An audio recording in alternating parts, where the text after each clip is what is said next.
Araw mga kabugis, ako muli si dito at welcome kayo sa aking channel Maria's Garden. Ayun yung nasi-share ko sa inyo ngayon kung paano natin mapapanatili yung pagka-variegated ng mga bougainvillea natin. Alam niyo, pagka yung mga bougainvillea variegated yung dahon, maganda pa yung bulaklak, mas maganda na naman tingnan. Kahit walang bulaklak, maganda pa rin, basta variegated. Kagaya yan dito,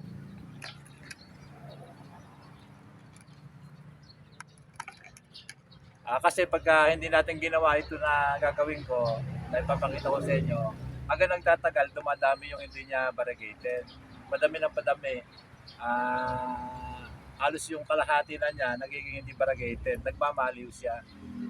Kaya dapat, tanggalin na natin. Una-una pa lang, pag may nakita tayo na dahon na ganito, pakita ko sa inyo. Ganito. Siya rin ang bulaklak, pero yung dahon niya nag-iiba. Makita nyo, yung bulaklak niya, walang pinag-iba siya din. Bago pa lang ito. Parehas din siya. Parang nag-iba pa yata. Makita nyo dito sa may puno niya. Oh. Dito, ito, pakita ko sa inyo. Nabali na.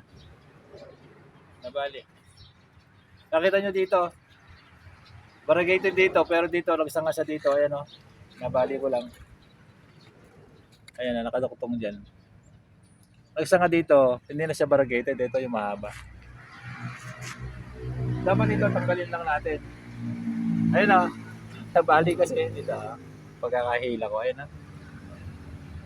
Dapat tanggalin na natin dito yan. Para hindi na siya dumami. Agarin lang natin. O, ayan. Diba? Laki ng pagkakaiba. Oh. Mamaya papakita ko pa sa inyo yung mga ibang variegated ko doon na magaganda.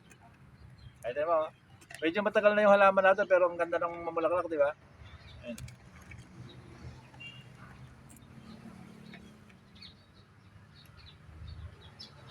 Kung ganito, nakita ninyo, at gusto nyo magtanim, yung mag-cuttings, huwag nyo na ako itatanim ito kasi hindi na maganda, pero pwede rin. Yan. Pero iba na yung dahon niya eh. Huwag nyo na itatanim, alisin nyo na agad. Kita nyo ito, ang ganda ng pagka-variegated.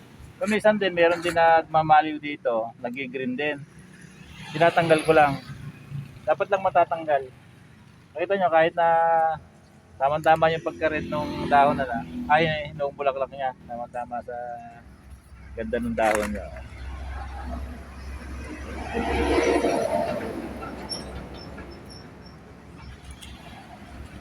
Diba?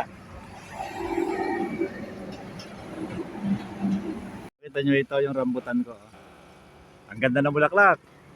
Diba? Ay naman eh, pagganda rin ng pagka-variegated niya. Alam niyo ito, yung malalaki ang dahon nito. Pero medyo giant siya. Kaya lang, napakagaling niyang mamulaklak.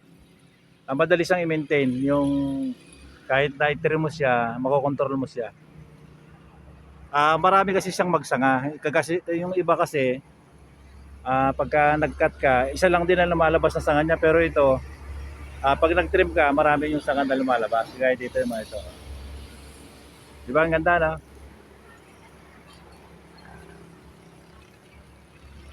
Ang pagka-variegated nito. Japan silk. Diba? Kaya lang, lagi na puputulan eh. Kami mother plant namin. Pero merong mahaba dito. Ayun, no? Mahaba. Oh. Dito.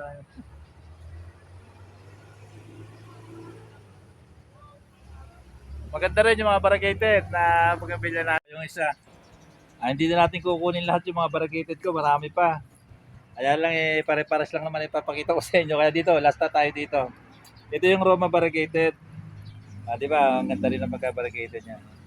Kaya naman dito, magandang mamulaklak ito. Napakaganda yung Roma. Ngayon pala nag-uumpis ang mamulaklak eh. Nag-init na, talagang mamulaklak na ngayon.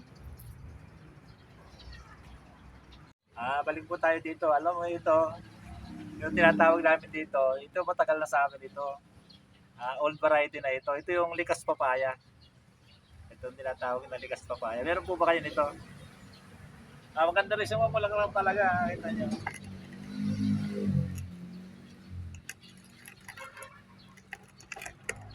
Alam niyo tagaraw na ngayon eh. Madali lang magpabulaklak ng mga bougainvillea natin ngayon. Basta diligan natin, abunuhan natin. Yung mga talagang ayaw mamulaklak, triman natin, abunuhan natin. Ganyan, para mapabulaklak natin ng marami. Tsaka yung potting mix niya, ay sure kayo na maganda. Ito yung kagaya ito yung mga potting mix ko. Nakita niyo lang, natatawa kayo dito. Ito kasi, pagka nagkukulang ng lupa na siya, dinadagdagan ko. Pero rice lang din, parehas lang din. Kaya makikita ninyo, dry na dry. Talaga hindi maganda pagka yung bougainvillea natin na yung laging basa yung yung lupa niya. Kung wala kayong pamalit, i-cultivate nyo para makasingaw yung tubig niya. Para pagka nagdidikuli kayo, hindi na masyado na naiipon yung tubig. Cultivate nyo lang ng konti para mapabulaklak natin.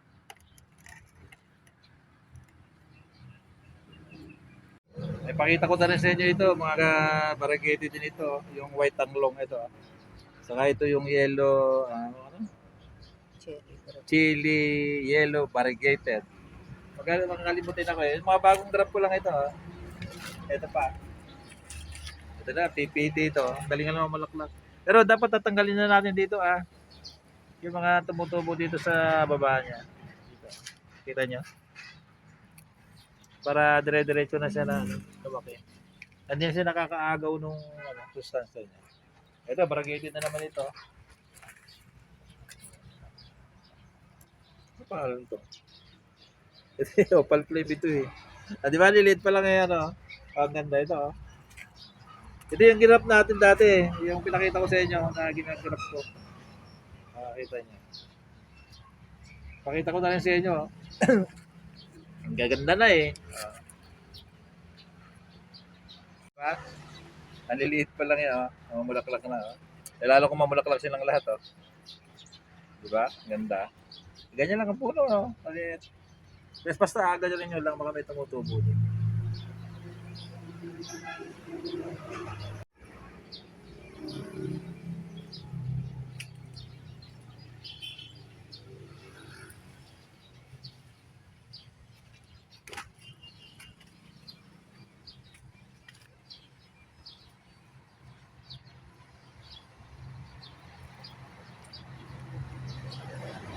Shoutout nga po pala kay Ma'am Milagros Lot ng Carmona, Cavite. Shoutout po sa inyo. Yung bukas na lang po ako magsi-shoutout ng marami. Yung mga lahat ng magko-comment dito sa video ko na to. Shoutout po kayo para magkakilala tayo. Lagay na rin po din yung kung saan tigasaan kayo para magkakilala tayo. Ako yung tiga Isabela po kami. Cordon, Isabela. Dito na lang at maraming salamat sa patuloy na panonood ninyo ng mga video ko. Yung mga baguhan pa lang sa channel ko. Kung mahilig po kayo sa mga bougainvillea na kagaya dito at mga baguhan pa lang kayo na mag-aalaga ng mga bougainvillea, mag-subscribe na po kayo sa akin para matuto kayo. Lahat po ng mga pamamaraan sa mga bougainvillea kung paano mag-alaga, makikita nyo sa mga video ko. Wala na po iba, atin lang ang lahat. Kung paano nyo abunuhan, kung paano nyo yung alagaan, kung paano mag-repot, ano ang kailangan na potting mix, kung kailan tayo kailangan na magdilig o mag-spray o kanyari fungicide, lahat po matututunan nyo yung lalo yung sa mga pagpropagate kasi karamihan marami po na na mahilig magpropagate kahit na yung mga nag-oopisina. Siyempre pagka Sabado-Linggo, mahilig silang magtanim ng halaman, lalo na yung medyo kagaya natin ng mga umiidad-idad na. Siyempre, kung bakit dyan tayo natututok sa paghahalaman, nakakapagpasaya sa atin, di ba? Kaya, yung mga mag-subscribe na po kayo, please like, share, and subscribe. Pakita po yung notification bell para mag-update kayo sa mga susunod yung update. Okay.